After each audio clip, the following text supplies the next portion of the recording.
Welcome back once again. मैं आपका दोस्त एजुकेटर अमित वर्मा। आज के इस वीडियो में हम इकोनॉमिक्स का प्रीवियस ईयर के क्वेश्चंस को देखने वाले हैं। हमने यूनिट 1 कंप्लीट कर लिया है। आज हम यूनिट 2 करेंगे, जिसमें कि कंज्यूमर इक्विलिब्रियम और डिमांड के बारे में जो भी इंपॉर्टेंट क्वेश्चन है वो आज के इस वीडियो में आपको बताने वाला हूं। ठीक है, तो चलिए स्टार्ट करते हैं शॉर्ट क्वेश्चन आंसर से। तो what is law of demand? देखिए, डिमांड, लॉ ऑफ डिमांड क्या होता है? तो सीधी सी बात है, जब किसी प्रोडक्ट का प्राइस बढ़ता है तो हम डिमांड कम कर देते हैं, और जब किसी प्रोडक्ट का प्राइस कम होता है तो हम डिमांड बढ़ा देते हैं। फॉर एग्जांपल, जैसे टमाटर कुछ महीनों पहले 200 रुपए किलो हो गया था, तो हम क्या किए, प्राइस बढ़ गया तो डिमांड कम कर दिए। और वही अगर प्राइस कम हो जाता है तो हम डिमांड बढ़ा देते हैं। उसी को क्या बोला जाता है? लॉ ऑफ डिमांड बोला जाता है। The law of demand state that other things remain same. देखिए, जो डिमांड होता है इसको प्राइस तो अफेक्ट करता ही करता है, साथ में और भी बहुत सारी चीजें अफेक्ट करती है। जैसे कि किसी का इनकम बढ़ जाता है तो अपना डिमांड बढ़ा देता है, इनकम कम हो जाता है तो डिमांड कम कर देता है। और टेस्ट हो गया, इनकम हो गया, और अदर फैक्टर भी होते हैं। तो हम यहां पर बात कर रहे हैं कि बाकी सारी चीजें सेम रहेगी, लेकिन the law of demand state that other things remain same. Quantity demand increase with the fall in price. तो क्वांटिटी डिमांड इंक्रीज कब होगा? जब प्राइस कम होगा। And quantity demand decrease with the rise in price. तो अगर price बढ़ेगा तो हम डिमांड कम कर देंगे। ठीक है, तो एक बात आप समझ लीजिए, डिमांड को बहुत सारी चीजें अफेक्ट करती हैं, जैसे कि जिसमें होता है प्राइस हो गया, आपका इनकम हो गया, अदर फैक्टर हो, टेस्ट हो गया, अदर फैक्टर हो गया। लेकिन लॉ ऑफ डिमांड हम किसको बोलते हैं? जब अगर प्राइस के कारण, प्राइस के बढ़ने और कम होने के कारण अगर डिमांड में इफेक्ट हो रहा है तो उसी को लॉ ऑफ डिमांड बोला जाता है। ठीक है, तो पहला जो आंसर है आप समझ गए। What are complementary goods? देखिए, कॉम्प्लीमेंट्री गुड्स ऐसे गुड्स को बोला जाता है जो एक गुड्स उसको यूज करने के लिए हमको दूसरे गुड्स की, कॉम्प्लीमेंट्री गुड्स की जरूरत पड़ती है। जैसे कार और पेट्रोल, बिना पेट्रोल के कार नहीं चलाया जा सकता। ठीक है, जैसे पेन और इंक, तो ये क्या है? दोनों कॉम्प्लीमेंट्री गुड्स है। Those goods which are jointly required to satisfy particular wants are known as complementary goods. Example, bread and butter, car and petrol, pen and ink. These are also known as joint demand. तो इसको joint demand भी बोला जाता है। तो ये सब जो अगर एग्जाम में आएगा तो ये 1 नंबर या 3 नंबर के क्वेश्चंस पूछे जा सकते हैं।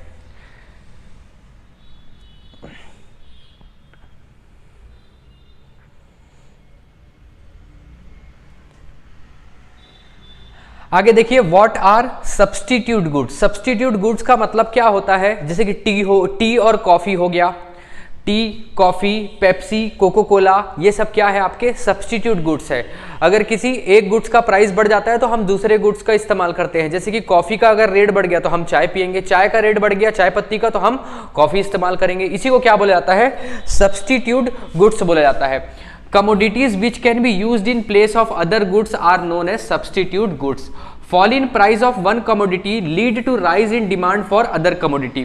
अगर किसी एक चीज का प्राइस अगर बढ़ जा रहा है तो हम दूसरी चीज का डिमांड बढ़ा देते हैं। जैसे कि अगर चाय पत्ती, टी का प्राइस अगर बढ़ जा रहा है तो हम कॉफी का डिमांड बढ़ा देंगे। ठीक है, हम कॉफी का डिमांड बढ़ा देंगे अगर टी का प्राइस बढ़ेगा। तो वही चीज बोल रहा है कि fall in price of one commodity led to rise in demand. अच्छा सॉरी, इसका अगर प्राइस अगर बढ़ जा रहा है, ठीक है, टी का, तो हम क्या करेंगे? कॉफी का डिमांड बढ़ा देंगे। एग्जाम्पल है tea and coffee, Complan and Bournvita, ये सारी चीजें। देखिए, ये सीजी 2019 सेट ए और सीजी 2023 सेट सी में ये पूछा गया है। ठीक, आगे देखिए, what do you mean by the budget set of a consumer? Equation of budget set. देखिए, बजट क्या होता है? बजट का मतलब ये होता है, जैसे कि फॉर एग्जाम्पल आपके पास है 20 रुपए और मार्केट में एप्पल और ऑरेंज मिल रहा है। एप्पल की कीमत है, मान के चलो एक एप्पल की कीमत है 2 रुपए और ऑरेंज की कीमत है 1 रुपए।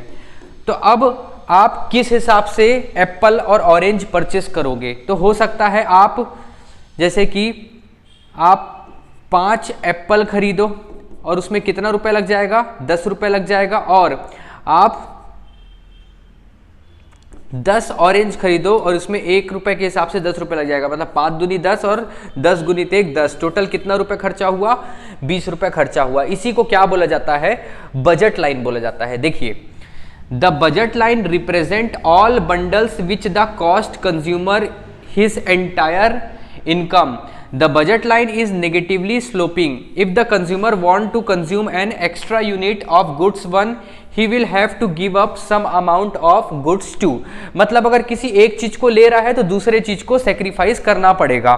जैसे अभी मैं बताया कि हमारे पास 20 रुपए है, आप मान के चलो। एप्पल का कीमत कितना है, एप्पल का कीमत है 2 रुपए और ऑरेंज का कीमत है 1 रुपए।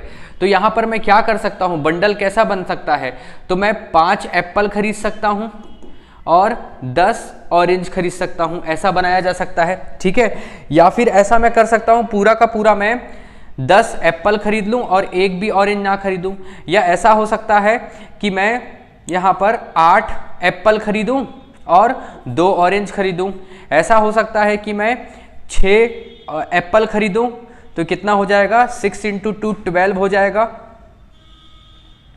अच्छा, ये अगर 8 एप्पल खरीद रहा हूं तो 8 2 जा 16 और ये 4 ऑरेंज आ जाएगा। ठीक है, और यहां पर अगर मैं 6 एप्पल खरीद रहा हूं तो कितना हो जाएगा, 6 × 2 12, बच गया 8 रुपए, तो 8 रुपए का ऑरेंज। तो ये सारे क्या है, कॉम्बिनेशन है। इसका मतलब ये बताया जा रहा है कि अगर किसी एक गुड्स को आप बढ़ाते हो तो दूसरे को सेक्रीफाइस करना पड़ेगा।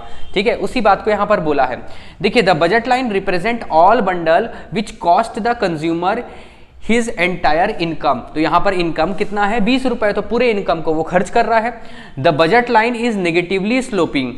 If the consumer want to consume an extra unit of goods one, he will have to give up some amount of goods two। तो अगर कोई गुड्स को वो बढ़ा रहा है, गुड्स वन को, तो कहीं ना कहीं गुड्स टू को उसको सेक्रीफाइस करना पड़ेगा। क्लियर है ये चीज, और इसी को ही इक्वेशन में दिखाया जाता है, px, ये px प्लस p2x2, मतलब ये है price of commodity 1 into goods 1 plus price of commodity 2 into goods 2 is equal to y, और y मतलब कि इनकम होता है। ठीक,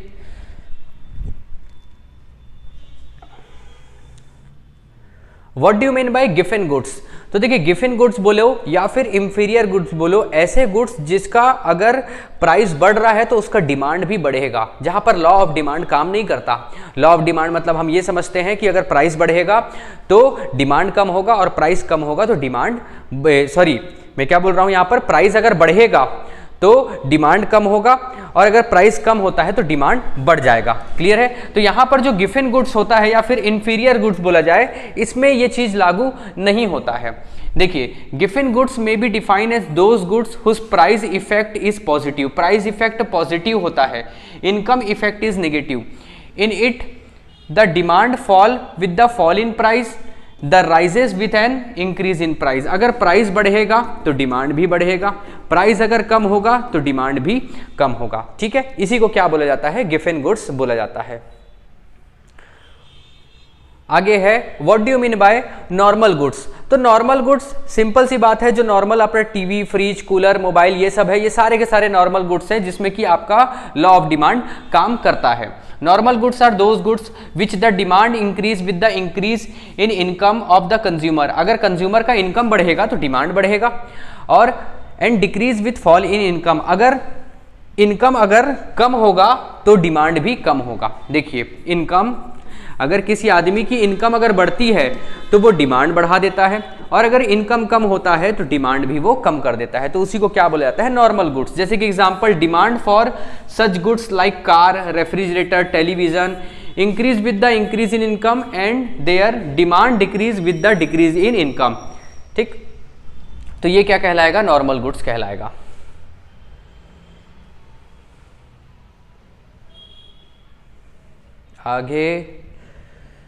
आगे देखिए, ये मार्जिनल यूटिलिटी क्या होता है, इसको समझते हैं।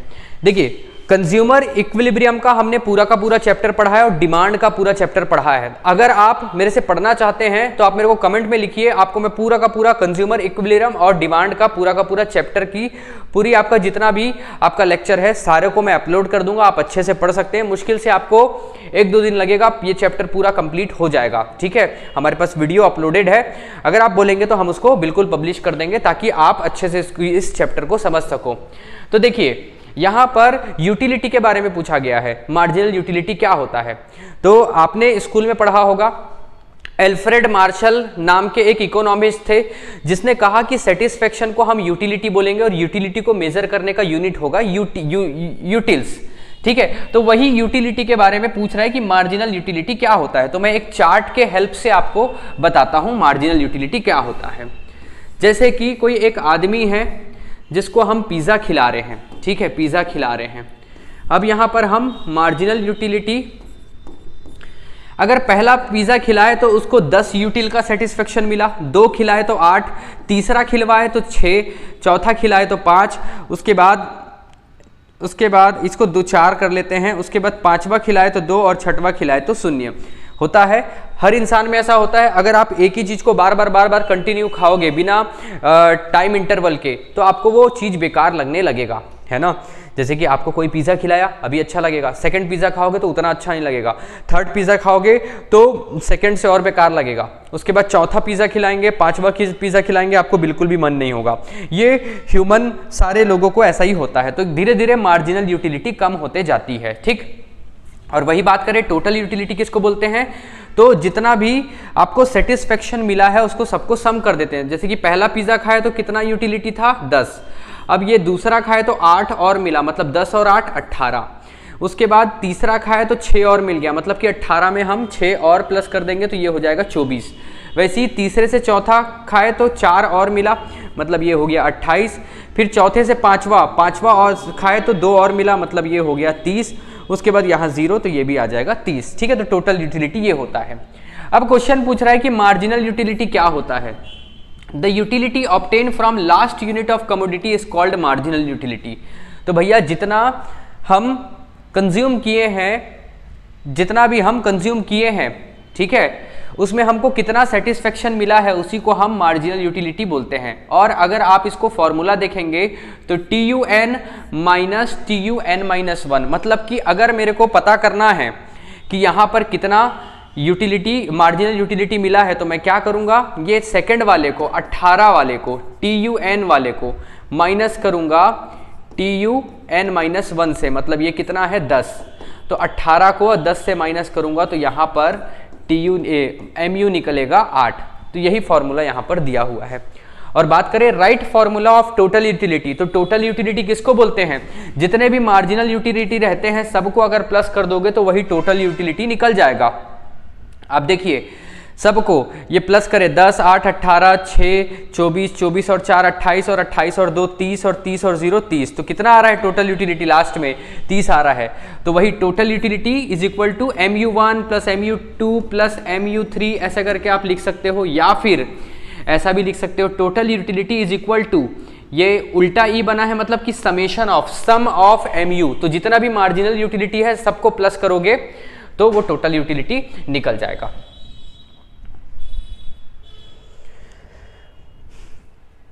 अब ये वाले में आ जाइए, right 2 example of supplementary good. तो सप्लीमेंट्री गुड्स किसको बोलेंगे, जो ऐसे गुड्स जो एक दूसरे के बिना काम के नहीं हैं, जैसे कि कार और पेट्रोल, बिना पेट्रोल के कार नहीं चलने वाला, और दूसरा आपका टीवी और इलेक्ट्रिसिटी, बिना इलेक्ट्रिसिटी के टीवी नहीं चलेगा। ठीक है, तो ये दोनों क्या कहलाएंगे, सप्लीमेंट्री गुड्स कहलाएंगे। ठीक है, अब यहां पर क्वेश्चन पूछा है write the formula to find the marginal utility.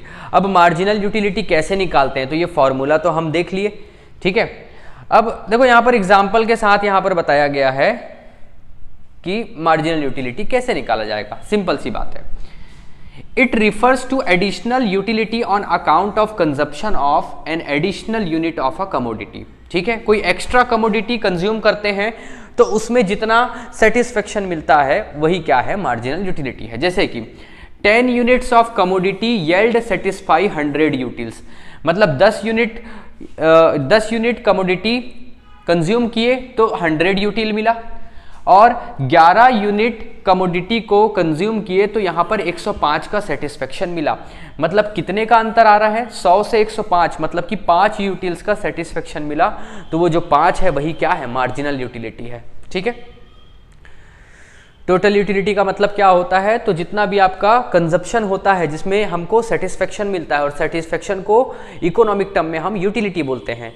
तो the utility obtain from the sum of different unit of consumption is known as total utility. तो जितना भी हम यूनिट को कंज्यूम करते हैं सभी का टोटल जो होता है वो टोटल यूटिलिटी कहलाता है। ठीक, वही फिर से क्वेश्चन है, what do you mean bye utility. Utility का मतलब क्या होता है, तो द पावर और capacity which satisfy human wants is called utility. मतलब भैया सेटिस्फाई, हमको बहुत सारी चीजें सेटिस्फाई करती है। भूख लगता है तो हम खाना खाते हैं तो हम सेटिस्फाई होते हैं, हमको प्यास लग रहा है तो हम पानी पीते हैं तो सेटिस्फाई होते हैं। तो वही सारी कमोडिटी जिसमें ह्यूमन को सेटिस्फाई करने का एक ताकत हो, कैपेसिटी हो, वही सारी चीजें क्या कहलाती है, वही क्या कहलाता है, यूटिलिटी कहलाता है।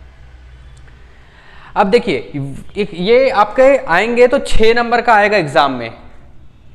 ठीक है, सीजी बोर्ड 2022 सेट ABC में आया था ये क्वेश्चन, जो कि 6 नंबर का आया था। तो इसको ध्यान से समझते हैं। Explain the characteristics of utility, give definition.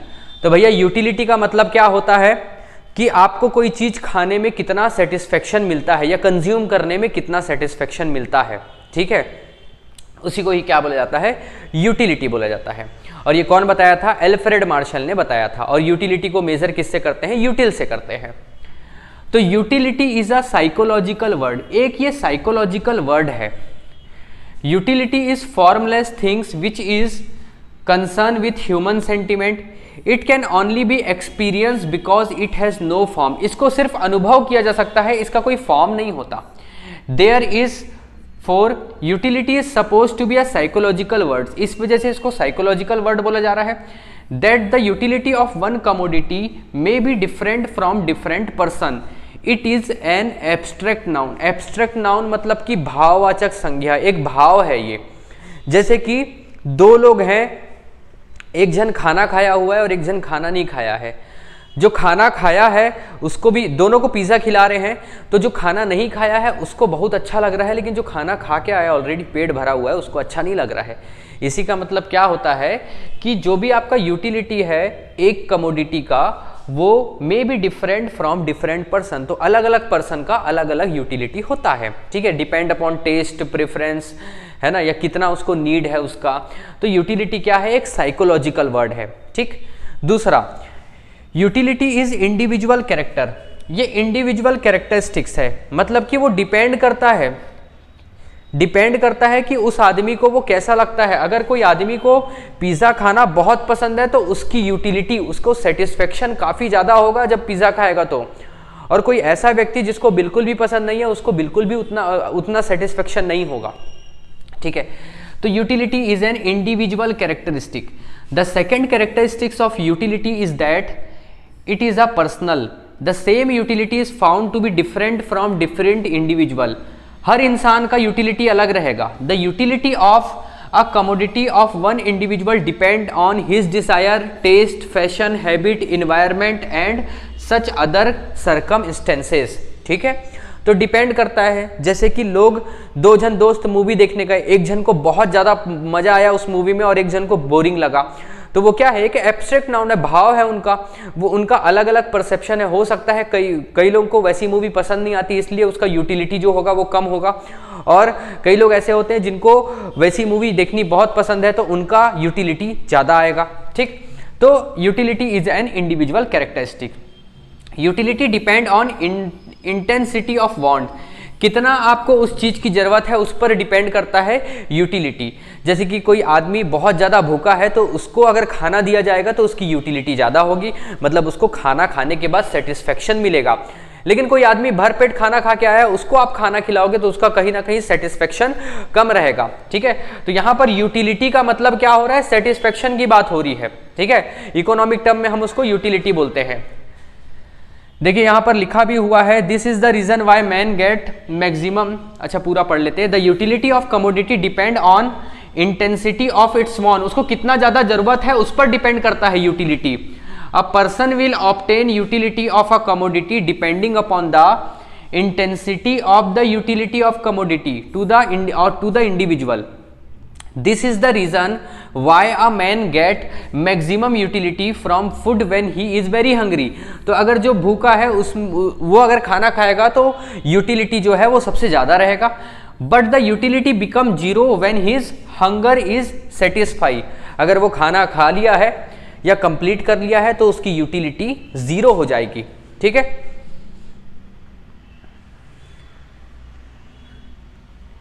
अब आ जाइए कंज्यूमर इक्विलिब्रियम में. तो कंज्यूमर इक्विलिब्रियम का मतलब ये होता है कि एक ऐसा पॉइंट जहां पर कंज्यूमर को सबसे ज़्यादा मैक्सिमम सेटिस्फेक्शन मिलता हो किसी भी चीज़ को, कोई भी कमोडिटी को कंज्यूम करने से. यही क्या कहलाता है, आपका कंज्यूमर इक्विलिब्रियम कहलाता है. ठीक है. तो यहां पर पूछा जा रहा है कि right the assumption of consumer equilibrium. तो भैया कंज्यूमर इक्विलिब्रियम को समझने के लिए सबसे पहले कुछ एज्यूम करना पड़ेगा, कुछ मानना पड़ेगा. तो वो कौन कौन सी चीजें हैं? पहला तो maximum satisfaction. The first assumption on off the consumer equilibrium is that consumer is a rational human being. देखिए रैशनल ह्यूमन बीइंग का मतलब ये होता है कि अगर उसको 20 रुपए दिए हैं तो वो पूरा 20 का 20 रुपए खर्च करेगा. और दूसरा वो मतलब दिमाग से पैदल ना हो, दिमाग से सही हो. जैसे कि फॉर एग्जांपल अगर किसी को 100 रुपए दिए हैं और उसको बहुत ज़्यादा भूख लग रहा है और वो क्या कर लिया, आइसक्रीम खा लिया. ठीक है. तो आइसक्रीम से तो आपको पता है कि भूख नहीं मिटता है.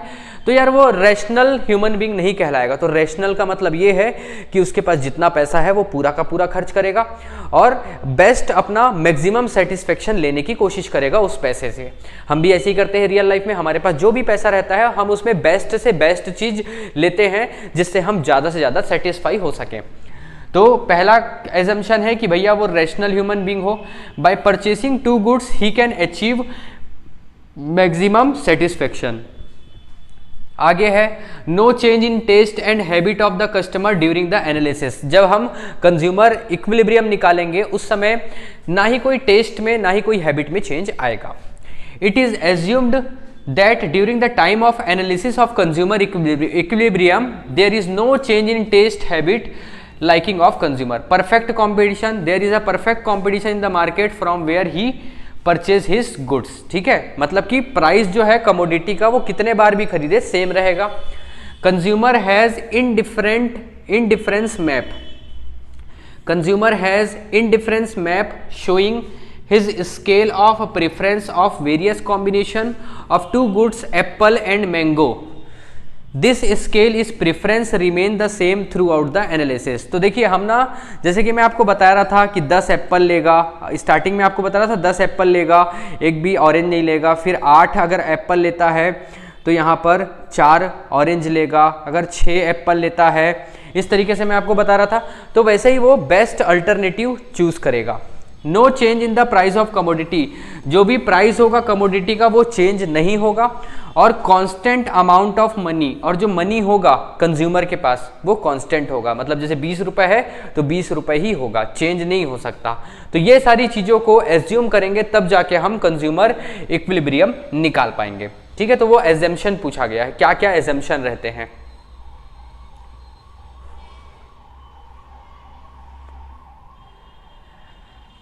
क्वेश्चन नंबर 8 है. देखिए हम जो पिछले 5-6 सालों में जो क्वेश्चन आए हुए हैं या फिर एग्जाम में आने की संभावना है, सिर्फ हम उन्हीं क्वेश्चन को ही पढ़ रहे हैं. ठीक है. आप भी इन्हीं क्वेश्चन को ही पढ़िएगा क्योंकि ये सारे क्वेश्चंस अच्छे हैं और एग्जाम में आने लायक हैं. Right the essential element of demand. इसका मतलब ये है, क्वेश्चन ये पूछ रहा है कि भैया हम डिमांड करने के लिए क्या क्या चीज़ों की ज़रूरत है. तो पहला बात तो डिज़ायर ऑफ गुड्स. तो भैया आपको इच्छा होनी चाहिए उस चीज़ की, डिज़ायर. आपके पास डिज़ायर ही नहीं है, कुछ चाहिए नहीं चाहिए आपको, तो फिर वो डिमांड कहाँ से कहलाएगा. ठीक है. For demanding desire of any goods is essential. If a person does not have desire of anything that it can not turn into demand. तो पहले तो भैया आप इच्छा करोगे, डिज़ायर करोगे कि काश मेरे पास गाड़ी होता, कार होता. डिज़ायर करोगे तभी तो उसको फिर डिमांड में कन्वर्ट करोगे. सफिशिएंट मीन और वेल्थ टू परचेज, भैया डिमांड के डिजायर के साथ साथ आपके पास उतना पैसा भी होना चाहिए उस चीज को आप खरीदने के लिए। जैसे कि आप डिजायर कर रहे हो कि मेरे पास 100 रुपए वाला चॉकलेट होना चाहिए और आपके पास मात्र 50 रुपए ही है, तो भैया ये डिमांड नहीं कहलाएगा। आपके पास अगर 100 रुपए है और आप डिजायर कर रहे हो तो ये क्या कहलाएगा, डिमांड, है ना। तो सफिशिएंट मीन और वेल्थ टू परचेज, आपके पास पर्याप्त पैसा होना चाहिए उस डिमांड को फुलफिल करने के लिए। Eagerness to spend, eagerness to spend का मतलब आपको चाहिए 100 रुपए वाला चॉकलेट और आपके पास 100 रुपए भी है, लेकिन आप उस चॉकलेट को खरीदना नहीं चाहते, तो वो डिमांड नहीं कहलाएगा। साथ साथ में ईगरनेस होना चाहिए उस पैसे को खर्च करने के लिए।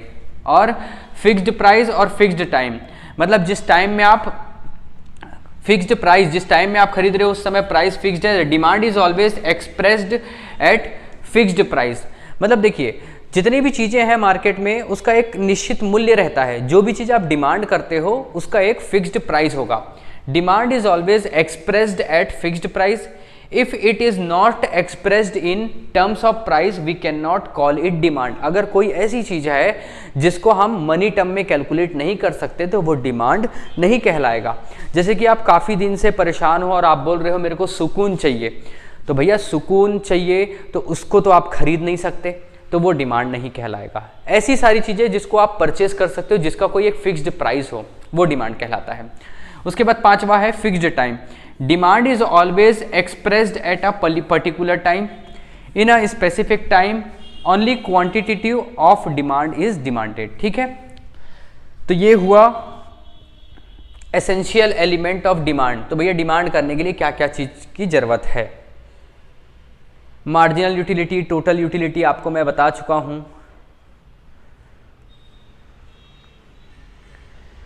उसके बाद आ जाइए ये वाले क्वेश्चन में, ये भी अगर आएगा तो 6 नंबर का आएगा ये क्वेश्चन, ध्यान से देखिए। A consumer want to consume 2 goods, the price of 2 goods are 4 and 5 respectively, the consumer income is 20, find out the following. ठीक है, क्वेश्चन ये बोल रहा है कि 2 गुड है, एक है गुड 1 और है दूसरा गुड 2। एक की कीमत है 4 रुपए और दूसरे की कीमत है 5 रुपए और टोटल यहां पर इनकम है 20 रुपए। Find out the following, write down the equation on budget line. तो पहले तो बोल रहा है बजट लाइन का इक्वेशन लिखो। तो भैया देखो होगा क्या, पहले वाले का प्राइस इनटू क्वांटिटी पहले वाले का प्लस दूसरे का प्राइस और कितना क्वांटिटी मिल जाएगा वो, और ये लेस देन या इक्वल होगा किसके, इनकम के। तो ये होता है आपका इक्वेशन, है ना। Price 1 into quantity 1, price 2 into quantity 2, दोनों को प्लस कर देंगे और वो इनकम से, वाई मतलब कि इनकम कम होगा या बराबर होगा। ये हो गया आपका इक्वेशन। उसके बाद दूसरा क्वेश्चन बोल रहा है how much goods one can the consumer consume if he spend entire income on that goods. तो भैया गुड्स वन कितने का है, 4 रुपए का, अपने पास है कितना, 20 रुपए। तो 20 रुपए है और एक का कीमत है 4 रुपए, तो अपन कितना यूनिट ले सकते हैं, तो 5 यूनिट ले सकते हैं। तो यहाँ पर वही आंसर है कि पहला जो गुड्स अगर पूरा का पूरा 20 रुपए उसी में खर्च करना है तो 5 यूनिट यहाँ पर ले सकते हैं। आगे बोल रहा है how much goods 2 can consume if he spend her entire income on that goods. तो भैया दूसरे गुड्स में अगर पूरा का पूरा खर्चा कर रहे हैं तो कितना रुपए, कितना यूनिट हमको वो गुड्स मिलेगा।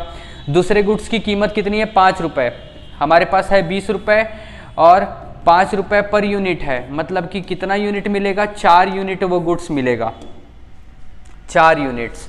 तो ये आ गया 4 यूनिट्स, ठीक है।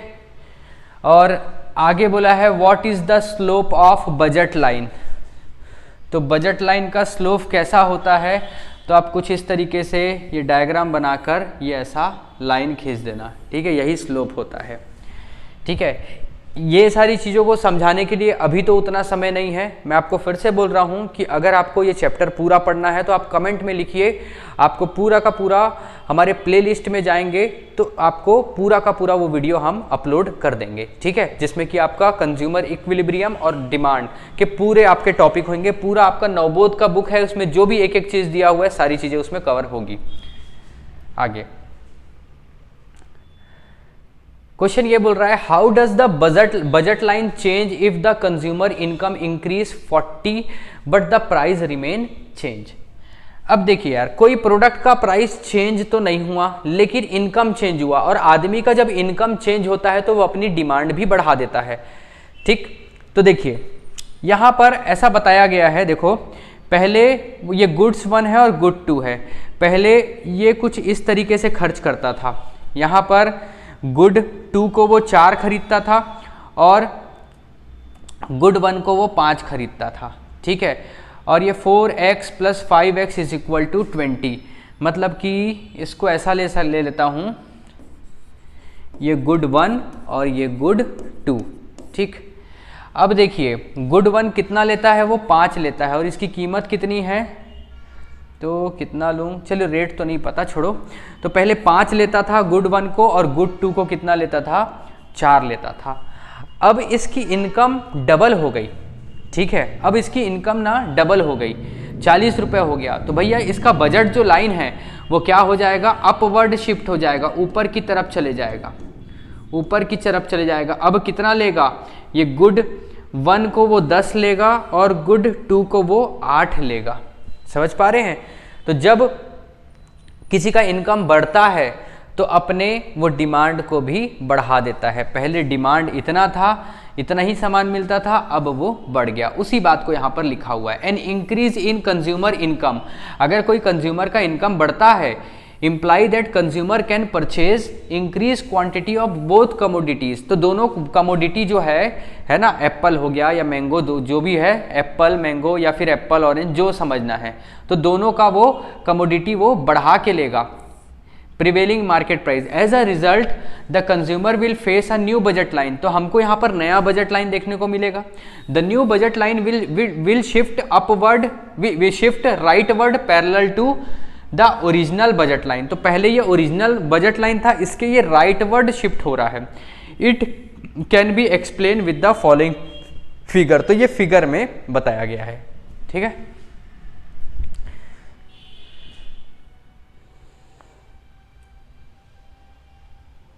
Question number 14, how does the budget line change if the price good decrease by rupees but the price of goods 1, the consumer income remain unchanged. ठीक है, कंज्यूमर का इनकम चेंज नहीं हो रहा है, यहां पर ना गुड्स का प्राइस कम हो जा रहा है, तो क्या होगा। तो देखिए यहां पर लिखा हुआ है, if the price of goods decrease by 1 and there is no change in income and the price budget line will change because the consumer can buy more goods too, it is clearly from the following figure। यार सीधी सी बात है, आप for example अगर आप कोई amount आपके पास है जिसमें आप 5 एप्पल लेते थे और 10 ऑरेंज लेते थे, लेकिन ऑरेंज की कीमत जितनी थी उससे कम हो गया, तो ऐसा हो सकता है कि अब आप कितना ले पाओगे, तो आप 5 एप्पल और 12 ऑरेंजेस ले पाओगे। ठीक है, तो कहीं ना कहीं क्या हो गया, ये गुड्स 2 क्या हो गया, आप उसको ज़्यादा ले पाओगे। तो इसी बात को यहाँ पर बताया गया है। देखो यहाँ पर हम समझ लेते हैं, ये गुड्स 1 जो है ना, ये 5 एप्पल है, समझ जाओ, है ना, ये 5 एप्पल, पहले ना 5 एप्पल और 4 ऑरेंज खरीदा जाता था, जितना भी रुपए था। फॉर एग्जाम्पल, जैसे एग्जाम्पल में दिया 20 रुपए है, तो उसमें 5 एप्पल और 4 ऑरेंज खरीदा जा रहा है। उसके बाद जैसे ही इनकम बढ़ेगा, जैसे ही इनकम बढ़ेगा, तो यहाँ पर 5 एप्पल और 5 एप्पल तो 5 ही रहेगा, लेकिन 5 ऑरेंज यहाँ पर मिल जाएगा, मतलब 1 ऑरेंज और मिल जाएगा। ठीक है, तो कहीं ना कहीं ये ऊपर की तरफ शिफ्ट हो जाएगा। इसी चीज़ को यहाँ पर बताया हुआ है। तो आप ये डायग्राम के माध्यम से बता देना। ये है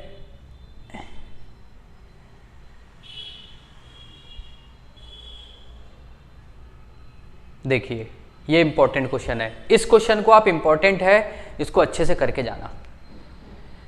पहली बात तो ये समझो, डिमांड किस कारण से चेंज होता है। तो भैया डिमांड पहले तो प्राइस ऑफ कमोडिटी के कारण या प्राइस ऑफ रिलेटेड गुड, है ना, मतलब कि भैया अगर किसी चीज़ का प्राइस बढ़ गया तो आप नहीं लोगे, किसी चीज़ का प्राइस कम हो गया तो उसको लोगे, है ना। और प्राइस ऑफ रिलेटेड गुड मतलब कि कोई अदर गुड्स भी का प्राइस में चेंजेस आता है तो भी उस चीज़ में इफेक्ट आता है। जैसे कि आप पेप्सी और कोको कोला दोनों 10-10 रुपए का मिलता है मान के चलो, कोको कोला का प्राइस बढ़ गया तो आप क्या करोगे, पेप्सी का डिमांड कम कर दोगे, आप कोको कोला में शिफ्ट हो जाओगे, तो कहीं ना कहीं पेप्सी का डिमांड कम हो गया। ठीक है, तो बहुत सारे फैक्टर होते हैं, जैसे price of good, price of related good, या फिर टेस्ट हो गया, या फिर इनकम बढ़ता है तो डिमांड में चेंजेस आता है, या फिर अदर फैक्टर। तो आपको बात को समझना है कि अगर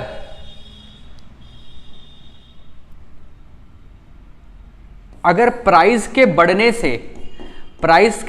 से या प्राइस के कम होने से अगर डिमांड में फर्क आता है तो उसको एक्सटेंशन ऑफ डिमांड और कॉन्ट्रैक्शन ऑफ डिमांड बोलते हैं।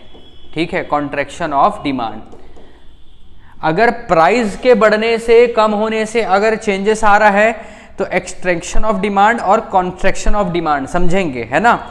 अगर प्राइस कम हो रहा है किसी भी गुड्स का तो डिमांड बढ़ जा रहा है तो उसको एक्सटेंशन इन डिमांड बोलते हैं, और अगर प्राइस बढ़ जा रहा है किसी भी गुड्स का, उसकी वजह से हम डिमांड कम कर दे रहे हैं तो उसको एक्सट्रैक्शन इन डिमांड बोलते हैं।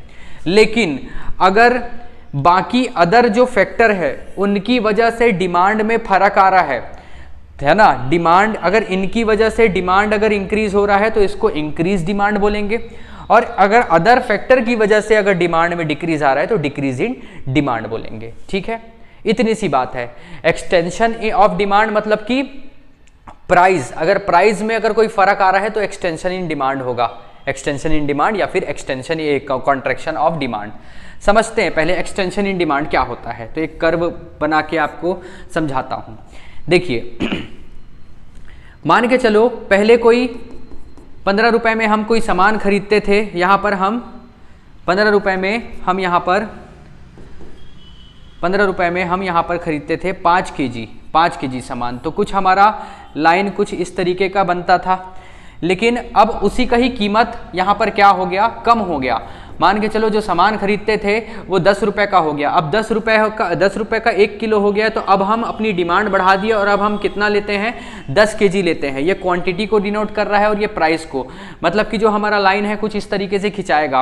और आप देखिए ये जो डिमांड पहले यहाँ पर था, पहले डिमांड यहाँ था, अब ये पॉइंट बी में आ गया है, मतलब ये नीचे की तरफ आ गया है, इसी को क्या बोलते हैं, डाउनवर्ड। तो यही क्या कहलाता है, extension in demand, extension in demand हम बोलते हैं इसको। देखिए समझना यहाँ पर क्या लिखा हुआ है, demand of goods because increase in price. देखिए ये नहीं होता, इंक्रीज नहीं होता, यहाँ पर देखो demand of goods because of effect on price होगा, है ना, ये इंक्रीज ना होकर ये होगा इफेक्ट इन प्राइस। प्राइस में अगर कोई फर्क आता है तो यहाँ पर डिमांड ऑफ गुड्स में चेंज आता है, इसी को क्या बोलते हैं, एक्सटेंशन ऑफ डिमांड। तो यहाँ पर क्या हुआ, 15 रुपए था वो कम होकर कितना हो गया, 10 रुपए। इस वजह से यहाँ पर डिमांड 5 किलो था, अब कितना ले रहे हैं, 10 रुपए। In demand extension the same demand curve falling down. तो यहाँ पर ना डिमांड एक्सटेंशन में क्या होता है, डिमांड कर्व फॉल डाउन होता है। तो फॉल डाउन मतलब देखो ये नीचे की तरफ आ रहा है, इसी को क्या बोलते हैं, फॉल डाउन बोलते हैं। Extension of demand due to fall down in price. Extension of demand कब आता है, जब प्राइस उसकी कम होती है। तो आप समझ गए एक्सटेंशन ऑफ डिमांड किसको बोलेंगे, जब अगर प्राइस में अगर कमी आता है उसकी वजह से डिमांड बढ़ता है तो वो क्या कहलाता है, एक्सटेंशन ऑफ डिमांड कहलाता है। ठीक है, अब इसके बाद कॉन्स्ट्रक्शन को समझ लो। ठीक है, पहले इन दोनों को एक साथ बता देता हूं, फिर इन दोनों को बता दूंगा, बाकी फिर डिफरेंस आप उसको कर लेना। देखिए अब उसके बाद contraction of demand. Contraction of demand में क्या होगा, जस्ट इसका अपोजिट होगा। अपोजिट का मतलब पहले किसी चीज की कीमत थी 10 रुपए, जब 10 रुपए थी तो हम उस 5 केजी परचेस करते थे। अब उसकी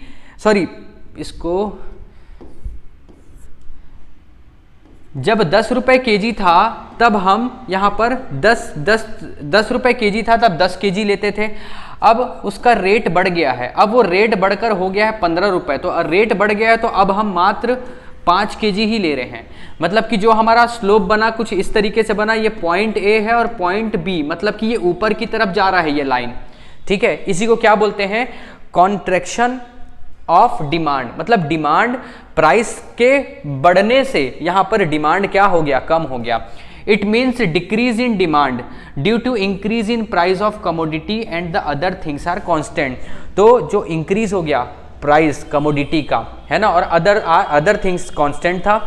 in this demand curve the movement is from downward point two upward on the same demand curve. तो यहाँ पर डाउनवर्ड से कहाँ जा रहा है, ऊपर की तरफ जा रहा है।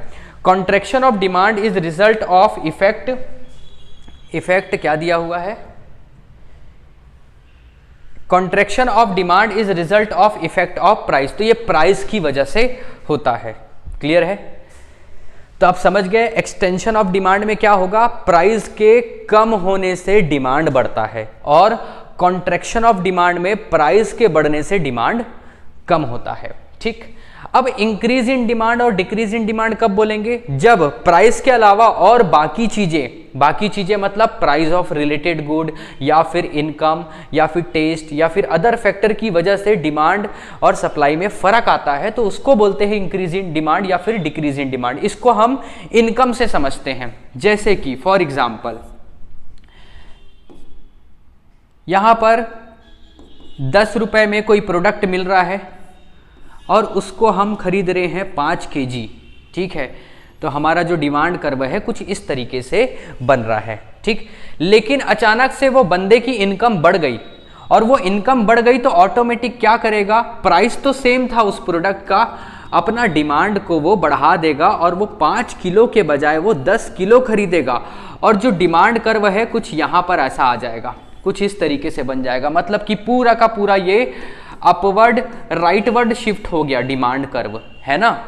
तो इसी चीज को क्या बोला जाता है, increasing in demand. Demand of goods because of other reason not affect the price. तो प्राइस नहीं, बाकी अदर रीजन की वजह से क्या होता है, डिमांड बढ़ता है। Demand curve move upward on right side. यहां पर क्या हो रहा है, राइट साइड मूव कर रहा है।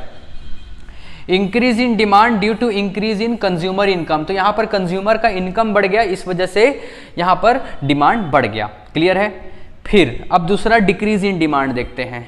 तो देखो डिक्रीज इन डिमांड, पहले 10 रुपए का कोई प्रोडक्ट था जिसको हम 10 kg परचेज करते थे, तो कुछ इस तरीके से कर्व था।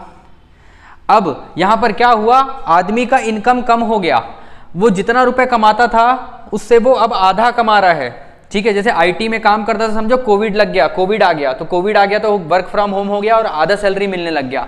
तो अब वो क्या करेगा, डिमांड जो 10 kg लेता था अब वो प्रोडक्ट को 5 kg लेगा। 5 kg लेगा मतलब कुछ यहाँ पर पहले डिमांड कर्व ऐसा था, वो अब डिमांड कर्व कुछ यहाँ पे आ जाएगा, मतलब कि ये लेफ्टवर्ड शिफ्ट हो जाएगा। ठीक है, due to other factor. Decrease in demand due to other things not the price. ठीक है, बाकी चीज़ों की वजह से, प्राइस की वजह से नहीं। जैसे रिड्यूसिंग इनकम, बहुत सारे एग्जाम्पल हो सकते हैं। तो यहाँ पर हम मान रहे हैं कि इनकम अब रिड्यूस हो गया। Under a decrease in demand the demand curve move further downward the slope. यहाँ पर डाउनवर्ड आ जाएगा नीचे तरफ, या फिर इसको लेफ्टवर्ड भी बोल सकते हैं। Decrease in demand due to the other thing except price. तो प्राइस के छोड़ बाकी अदर फैक्टर की वजह से यहाँ पर क्या हो रहा है, डिमांड डिक्रीज हो रहा है। तो ये दोनों जो क्वेश्चन हैं ये इंपॉर्टेंट है, अच्छे से आप एग्जाम में करके जाइएगा। ठीक,